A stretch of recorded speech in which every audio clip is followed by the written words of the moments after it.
everyone, I'm Cheryl and welcome to the Sewing Room channel. And this is your tip of the week and it's all about scrap fabric. So let's get started. I have a tub of scrap fabric and as you can see, it's really full. I fill this bucket up or this tub so quickly, and whenever friends come over who like to sew, I ask them please go to my scrap tub and pull out pieces that you like. Now you can see here I've pulled out some already, and they are a variety of shapes, colors, sizes. You may even have one that looks like this. This is usable, don't throw this away. Then you'll have others with maybe a large section and a smaller section. So you can take these scraps and make a larger piece of fabric. So what you would do is you could just take, let's say, these two pieces. And if you use a serger, like I like to use, you can just go along here. It'll cut the edge, so any little stringy pieces that are there will cut it off for you. If you don't have a serger, then of course you would cut this off with a pair of scissors. So you would just keep building by placing fabric pieces on there in any direction that you like until it gets bigger and bigger and bigger until you get it to the size that you want. Now I recommend that you just make smaller sections, like work in anywhere from 10.5 to 12.5 inch blocks.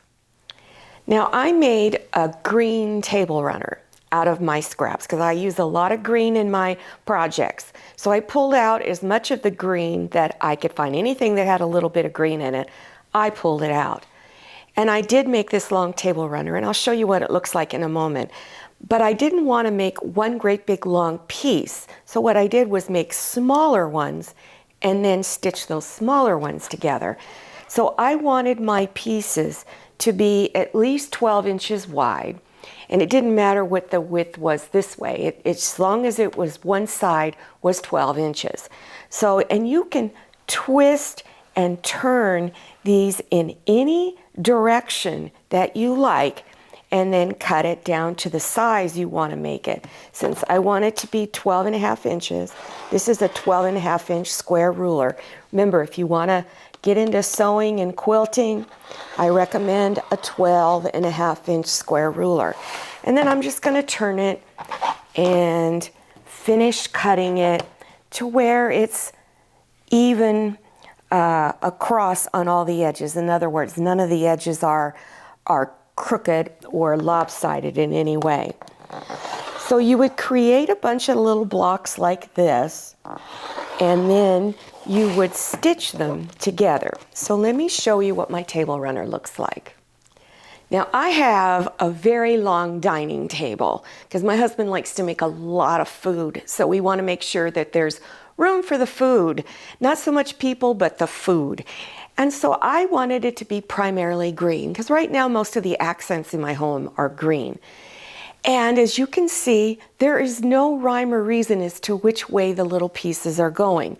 So this is often something used in what we call a crazy quilt. It's a crazy design. There's no rhyme or reason to the way it's going. Now another thing I did with this table runner, which is another tip for you, is it's two-sided. So I put a solid yellow on it. So if you wanted to, you could turn it over and use the back side. I'm now going to show you a method I use for putting scraps together when I want to make a pot holder. So you're going to take two pieces. They don't have to be the same size and they don't have to be a perfect cut. And I'm going to stitch them along together right here. So I'm going to bring front sides together and I'm just going to stitch this edge right here. So I'm going to put it under my machine and I'm just going to do a standard 1/4 inch seam, nothing wide. And by the way, your seams can be any width you want. They can go at a crazy angle. It's any way you want to do it. So I'm just going to go ahead and stitch this side up. All right. So now I'm going to just finger press this a little bit, and I'm going to take my next piece, and I have one of these little tiny rotary cutters. I'm just going to cut some of it off. All right, so now I'm just going to take this piece and go along this way and add it on.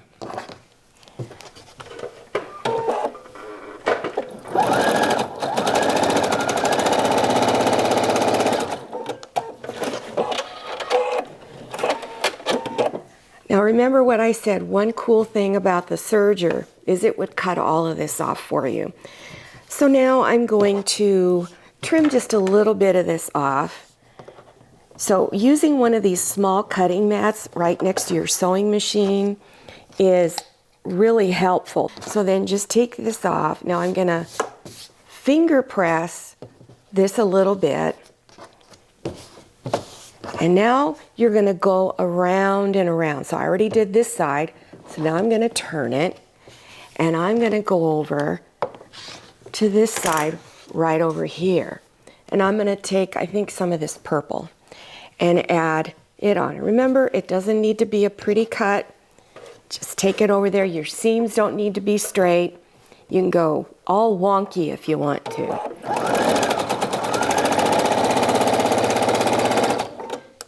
Okay, so now I'm gonna just trim this a little bit. Remember, it doesn't need to be perfect. And because I didn't quite make it over here, I'm just gonna go along next that seam and stitch just a little bit more.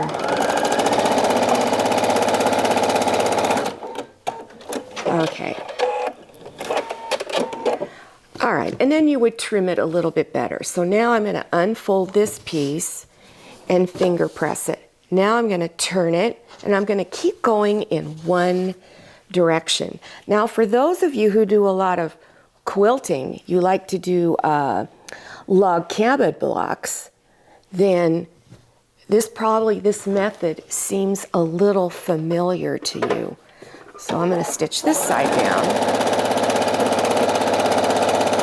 Remember, your seams don't all need to be even if you don't want them to be. Now, if you like everything perfect, that's not a problem either. Just take more time cutting it. And so now, and then again, you would trim that edge. Now I'm going to take some of this yellow and build it on. Now, because I'm making a pot holder, I don't need it to be very big, but I want it more than, let's say, 8.5 inches square, because most of my pot holders, that's what I do.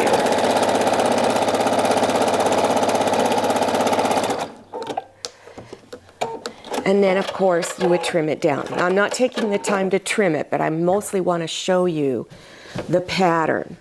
And then I'm going to add this other piece on. And I'm going to go out to about here and add it on.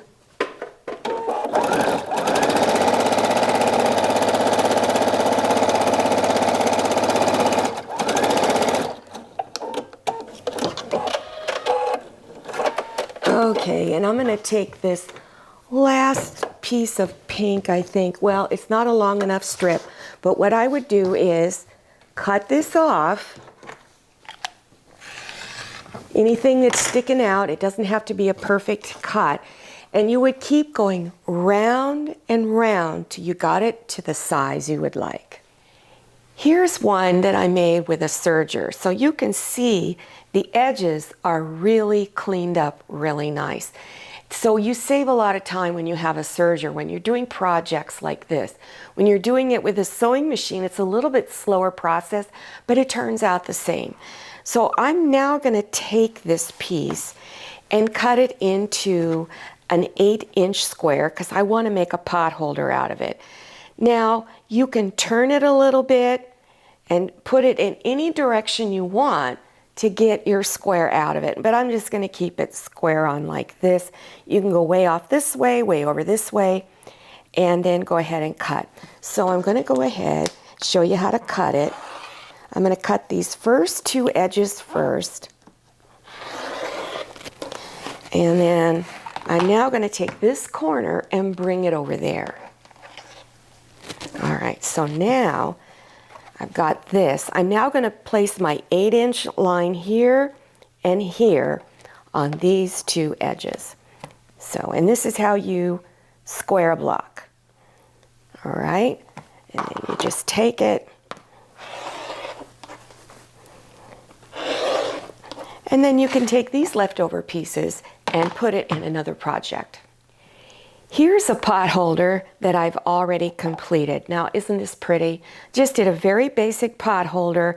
I did the quilt-as-you-go method as far as covering the edges, so that covering the raw edges. And this is what it looks like on the back.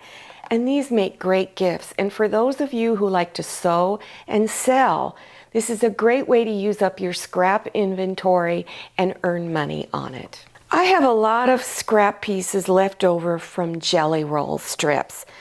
And I sometimes will sew these all together to make quilt binding, or binding that you can put on table runners or pot holders. So let me show you how to take these 2.5-inch wide strips and connect them together.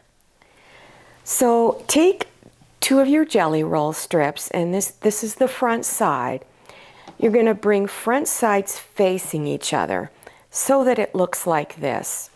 And you're going to draw a line right here where the fabric touches over here, where they both touch, and then right down here on the edge. So just take your ruler and place it right there where the fabrics come together, right there on those little corners, and draw a line. Then go ahead and stitch on that line. Then cut this off. Then go to your ironing board, or if you have an iron close to you. I like to press my seams open when they're like this. On binding, you want your binding to lay as flat as possible. So I would press this open, and you would just stitch all of the pieces together, then go and cut the little corners off, then go and press. Now let me show you how to fold it for making binding. So after you've got your seams pressed open, then you fold it in half and press. And you might have these little tails right there. You could take the time to cut it off if you want. Not really all that necessary. So this is a strip that I have made, and they're really pretty. I have done this on large quilts and also table runners and pot holders. I have a lot of scrap pieces of cotton batting that I keep in another tub. I don't throw those away, because I'm going to show you how you can stitch them together into a larger piece, because I hate to see you throw it away because it is expensive to do it. So I'm going to show you how to put a couple of pieces together. The important part is you want to make sure that your edges are straight. So go ahead and cut them straight. Then open them up, and you would do a zigzag stitch, a loose zigzag stitch. You don't want it real short, so widen your zigzag stitch and widen the length a little bit. So when you're done, it looks like this. So you can continue doing that until you get it the size that you want. I hope you enjoyed this tip of the week and that you learned something new. If you're interested in other tips of the week, you want to scroll down to the description section by clicking on Show More or the down arrow, and it'll open up and you'll see a link, a playlist link to all of my sewing tips of the week. Also, make sure you follow me on Instagram and check out my Facebook page. Thank you so much for watching. I'll see you next time, and happy sewing. If you like the Sewing Room channel, one of the best ways to show your support is to subscribe by clicking on that red subscribe button and give this video a thumbs up. And don't forget to click on share to share this video with your friends. And make sure you click on the bell so you receive notifications for all my new videos. I'm Cheryl, this is Manny, and this is Scotty. See you next time.